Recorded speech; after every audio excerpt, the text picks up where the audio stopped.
The battle for the soul of English football has been raging and was arguably lost years ago now. And I mean like years ago. But there are still some bits that we can unpick. We can still look at the body of football and go, how do we revive that? If you're interested in that kind of stuff, stick around for the video because Chelsea, Man City, Everton, and arguably whatever your club is, will rely on some of these ideas in the very near future. Welcome back to Laurence McKenna channel. It's good to have you guys. If you've not already hit subscribe, it's all right. Don't do it now. Do it at the end of the video when you've stuck with us, when you've gone through all of the, gone through all the subjects and come out the other side going, hey, I actually quite like that. Chelsea find themselves, and this is a Chelsea focused video, though we'll talk about Everton and City, right? And it arguably impacts all your clubs. But Chelsea find themselves in a situation where their history, the winning, the overt spending, the absurd amount of cash that went into their club, right, was one thing. But now, Roman Abramovich is no longer there. The geopolitical situation over here and the political football situation over here are meshed, like football and politics surprisingly collide. Russia, Ukraine, and all those other aspects over here. The billionaires like clashing against each other, UEFA's billionaires, the billionaires of the Premier League and the billionaires of football club owners, all clashing, all like hungry hippos, kind of like bang, bang, bang. We need our money over here. No, we want to make the money. And it's sort of come to a bit of a head because financially, geopolitically, a few people have become weakened by those conflicts. The Premier League is coming for a couple of renegotiations over here. It's seeing other people make moves globally, the NBA, NFL, lots of other leagues kind of looking to expand out. And, even then other just football leagues becoming more powerful. And then it's got the owners over here sort of saying, well, we want to make money from these clubs. We want to, make more and more money. We want that to keep expanding. And obviously the Premier League wants to make more and more money, right? They want that to keep expanding. But at the same time, to do that, you have to have control of your product. The product cannot, this is the thing, right? The Premier League is not wrangling for the soul of football. That is years away. And arguably, none of this is anything to do with the soul of football, right? This is to do with, we want to control the money, so we're going to punish these people, right? Because arguably you can control, the soul if you control what it wants, and it wants money. You get what I'm saying, right? And so that with this Everton ruling, what it's basically showing Chelsea and everyone else is, we're going to bring a few of these people into line here, and hopefully that will bring a lot more people into line. There will be a couple of eggs cracked, there will be a couple of skulls banged together, and we'll see what the fallout is after that. But if we weaken a couple of these people and we bring a couple of these guys into line, starting lower down the table and coming up, then we can essentially get a better financial grip on the league, and ultimately, the Premier League will gain back some of that control, or try to gain back some of that control. Weirdly, the Premier League is also being pressured into this by other owners who financially will gain if Chelsea lose, if City lose, if Everton lose money, points, any of these kind of things, because automatically it makes it easier for them to get up the table. So, I get it. Your club's future is weirdly linked to whether Chelsea do well, or Man City do well, or Everton do well, right? Automatically, you're in a competition with them. But holistically, you want Chelsea, Man City, and Everton all to do well. Why? Well, let me break that down. Number one, if City, Chelsea, and everyone else is doing well, they are spreading the product of the Premier League, right? And they're spreading the product of football in general. Within that, your team will do better if a match is seen somewhere else around the world. This is in the Premier League's model, by the way, not my model. And the argument is that the further the colonism of football goes, and those the idea of the Premier League, which is, hey, it's the best league in the world, because of course the Brits know what they're doing, because of course these people know how to set up a league. They formalized it. They were the originators. They're English. Of course they know. Do you know all these kind of silly concepts that we hold in our head and are partially being broken down now, which is why people are so worried about the Premier League holding on to power, because the Saudis are coming from one spot, MLS is trying to grow what they're doing. Lots of different people from around the world are currently going, well, if you can do it, we can definitely do it. And the Premier League is now kind of going, hold on a second, we need to keep control here. And they see that the control, because part of the arrogant assumption was that they would just keep control, because it's hey, if the Russians invest here, then, we will be able to influence their actions. And if the if the Americans invest over here, then we'll become a bit of a power player.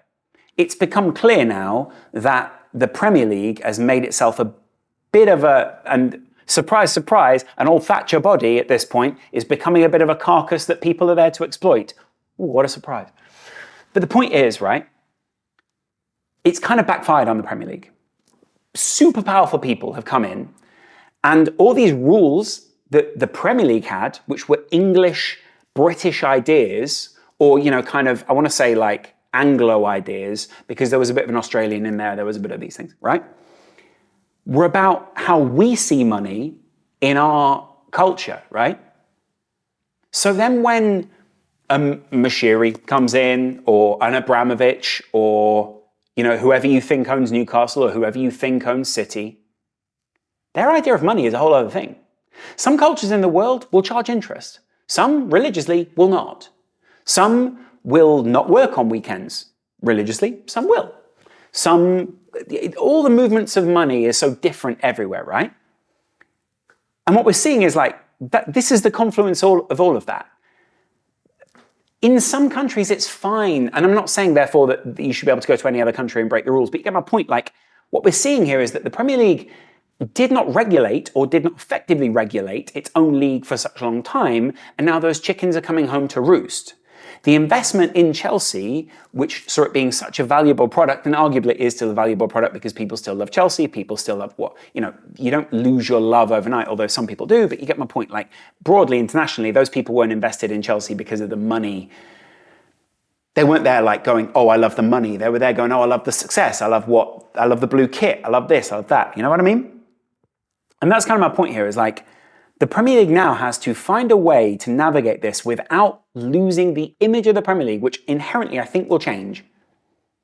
And I think what we're seeing is now the rulings they make against City, Chelsea, Everton, which, by the way, aren't always about justice, because, over here you've got one kind of justice, which is what basically the defendant will allow. It's did you really murder them? Well, we'll never know, but you can send me to prison, but we'll never know. Okay, OJ. You kind of get my point. City had huge charges against them from UEFA. Those were dropped. Those they couldn't investigate it because City couldn't. It wasn't proven. Chelsea also may have good lawyers. Everton complied. They thought that was the best way to go. Maybe that's a cultural idea. But you get my point here. There's lots of different cultures, ideas, and confluences of lots of different ideas coming in as one, right? So the fact that Abramovich allegedly moved money into the club from offshore accounts, even though that looks pretty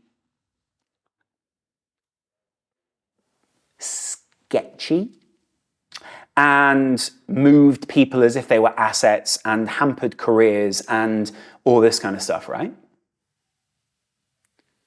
Imagine now that this ownership will suffer because of that. A new owner who saw the value in the club, who knew that they had to be sold, who wanted in at the top of the Premier League, is now suffering because someone else lied. How does that work? How do you punish this current ownership because a previous ownership messed up? Is that should he have done his due diligence at that time? Could you even do due diligence if not everyone is acting in the most honest manner? And actually, it's very difficult to contact some of the people that you need to do the due diligence with because, well, those people are busy with some presidents and people who are pretty powerful. And really, you get what I'm saying, right? The only people, again, who lose here are people like Chelsea fans. Everton fans, City fans, all these people lose. Rory Jennings said it in his own video about Chelsea, right? He just wants to talk about football. And I get it. I get that feeling. I mean, I enjoy talking about this kind of thing. It doesn't mean I'm good at it. It doesn't mean I'm good at, breaking down finances or international law or whatever it is. I like talking about it with you guys. Doesn't mean I know about it or I'm good at it. But you get what I mean? But he was saying, I want to talk about Phil Foden and his, doing well for England. I want to talk about Cole Palmer's debut. I want to talk about this. Yeah, that's football, right? But these things, if we can push through this difficult time, if we can push through what we will call the reckoning of English football right now, and essentially say we are going to be more honest about where the money comes from, we are going to reclaim some of these ideas, we are going to reclaim some of the assets, and so, like the money might not be pouring in the same way, but we'll still have our football, right? I know the horse is bolted, but to an extent, like we'll still have our football here. That's a valuable thing to do. You may scare away some of the massive money and some of the money that's currently pouring into things. I would argue that's not necessarily the big tragedy that it's being painted as by the people with that money. You will get your football back. I'm not sure in the same way, but you will. You will still, like, here's the crux of it is this, right? Out on the field, the rules are applied to try to make things fair, because ultimately, you win or lose based on the competitive advantage that you have, but also based on the spirit of the game.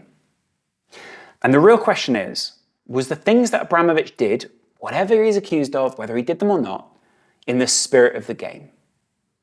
Was what City have done, whether they were illegal or not, whether they've broken the rules or not, was that in the spirit of the game? Was what Everton did in the spirit of the game? And if the answer is no, then I think, there's a conversation to be had there, right? Is it worth relegating those people?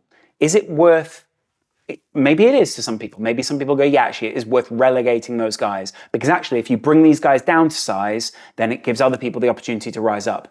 People at Aston Villa, people at Brighton, people at other clubs that are on the up. Newcastle's a bad example, but you get my point. Like, gives other people the opportunity to get to the top. And what I'm saying is the corruption or whatever it is that people are accused of, I'm not saying people are corrupt or not, but you get what I'm saying, that we've seen. If you bring that down, if you find a way to level the playing field in some way through a reckoning, through applying these rules, through taking back some of the control of the Premier League, are we really getting all that much back? Or are we just delaying the long-term impacts of money in the game? I'd be interested to know what you guys think. It's difficult to know. I think ultimately we will see one of these big clubs massively punished, but I think it's going to be very hard to prove a lot of what happened. I think it's almost easier to prove what Chelsea did because it's easier in many ways. Like we've seen what's happened at Chelsea more recently, right? And I've said this in videos, and I didn't get it when people were like, oh, but, this guy, this new owner's an idiot. Todd Bowley's a moron. Yeah, cool. Yeah, he's an idiot, yeah. What he's really been doing is looking under the hood of the club that he bought, and maybe he's silly for buying it, but you get my point, and going, oh my God, what's happened here? We need to deal with this before this, trim some of these hedges back, make sure that this doesn't happen again, get rid of these people who are associated with him, stop this practice over here of doing this, bring things into some sort of a system. Now, I'm not saying, therefore, that he's done everything by the book. I think to his mind, he maybe has. Maybe Abramovich thought he was doing things by the book as well, but you get my point here, right? He's had to go, right, what are we actually doing here at Chelsea? Because we cannot continue the old practices of Abramovich. Whether money came in legally or not, we have to change the way that money flows within the club. And so he's broken a lot of that down. I would argue that the way that Chelsea will get away with or move on from this is by saying, we've identified a lot of these practices, we have seen them, identified them, and we want to move on from them. We're trying our best to reform them. A fine is what you should give us. Because we aren't Abramovich. We aren't, if they're guilty of these things, by the way. We will take the hit to an extent, but also, because that guy's no longer here, you can't punish us and you can't punish him. City, I think, will be slightly different. Maybe we'll see them fandangle their way out of it. Who knows? But maybe we'll see them fandangle their way out of it. Maybe we'll just see that they say that they're innocent. They claim their innocence, and maybe they are. But if your innocence is based on the fact that, well, you didn't quite make the accusation just right, it can't just be 115 misunderstandings. Do you know what I mean? At the same time, I'm not saying they're guilty. My point is, if we really want to gain football back here, and City fans want their club, and Liverpool want their club, and Arsenal want their club, Liverpool fans stand to gain from this, Arsenal fans stand to gain from this, Everton fans, everyone gains from this if clubs are brought to reckoning, right?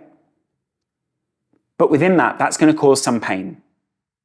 It may mean that players don't want to come to the Premier League in the short term. Arguably, players don't know about the corruption in the first place. So, broadly, I just think people won't go to Chelsea for a little while because they go, I don't know. Will my career be safe? Will I get relegated with that club? Will I be stuck in a relegation battle? Will I be stuck in a relegated league? It will stop people wanting to go there in the short and long term with Chelsea, right? Because people may love working with Pochettino, but may not want to be financially unsure of where they're going to be in the next 5 to 10 years because they only get a short window. And that's the thing with footballers, right? Like, they only get this short window. They can't afford to be at Chelsea in that era. Some of them can because they may not have better offers. Some of them can because they may love Chelsea. A lot of these people who Chelsea recently signed probably don't love Chelsea. But the point being, you are hindering Chelsea in the short term. I think in the long run, what we need to look at is reclaiming those clubs. And the Premier League probably needs to look at reclaiming those as franchises and changing the overall model of how teams are owned. But that's a whole other thing, right? In the short term, it's going to impact Chelsea. It's going to impact City. And I think it's going to impact Everton. And it's probably going to impact other teams who have spent in weird ways. Some people in my comments the other day were saying things like, oh, Manchester United should be investigated because of the debt they've leveraged. I think in the long run, we probably will look at it and go, right, you can't leverage debt like this against this club. But you can't go back and retrospectively add that as a rule in a law, right? Because then, people may look to sue Chelsea. Chelsea have won Champions League, Premier Leagues, cups, international cups. They win the Club World Cup in that point. Because other clubs have lost out in that time to a model which was allegedly corrupt. We don't know if it was or not. Some people will say it was, some people will say it wasn't. But you get my point. This will bring a great reckoning which could last a very long time. The Premier League is setting a precedent right now. I think the precedent is good broadly for the game, but in the long run, I do think it is still just more billionaires battling more billionaires. Let's get that straight. If you think the Premier League's on the right side and the club that has done wrong is on the other side, I still think you need to look at where your priorities are. I'm not saying that people who work for the Premier League are bad people. I'm not saying that, that everyone is an evil, sinister, capitalist overlord, which most people probably are in the modern world. Most people are hypocrites who live in the West. In the same way as most people who live in the East are also hypocrites. Surprise, surprise, most people in this situation are hypocrites. Hello. Welcome to hypocrisy, right? You're a human. But the point is, this is going to be painful. And that, as fun as it may be for some people, to see Chelsea lose or City lose or whatever, I could do this analogy. Remember when we lost Sir Alex? He's still alive, I know, but I mean in the game. On that day, when Manchester United were weakened by the loss of Sir Alex and the system that Sir Alex had, I know, and this is part of it, right, is if you're one of these new owners, you want to come in and you want to catch up to everyone else, this is why you would say, well, the soul of football was already gone. How else are we meant to catch up? The system was rigged because Real Madrid had their clause in, Barcelona had their clause in, football overall was corrupt. If the Premier League is going to take away from corruption, it cannot only do it in its own league, although it does need to get its own house in order, and then it can go around pointing at everyone else. But the fact is that the Premier League will lose out in the long run or the short run, in the same way as when Manchester United were weakened by the loss of Sir Alex, this is the same, right? When we lose a Man City, or we lose a Newcastle, or we lose a Chelsea, or whoever, we are weakened overall as an entity, being able to take on the likes of Barcelona, Real Madrid, or Juventus, all these other teams that are allegedly corrupt or have their own financial models and all these kind of things. When these people lose, we all lose, right? The soul of football is still there somewhere. We are just trying to find it. We're sort of dancing around it day to day, right? This is my point. What felt like a win to a Liverpool fan, yes, the Sir Alex era is over, in the same way as people will go, yes, the Chelsea era is over. Yes, they're getting punished for this.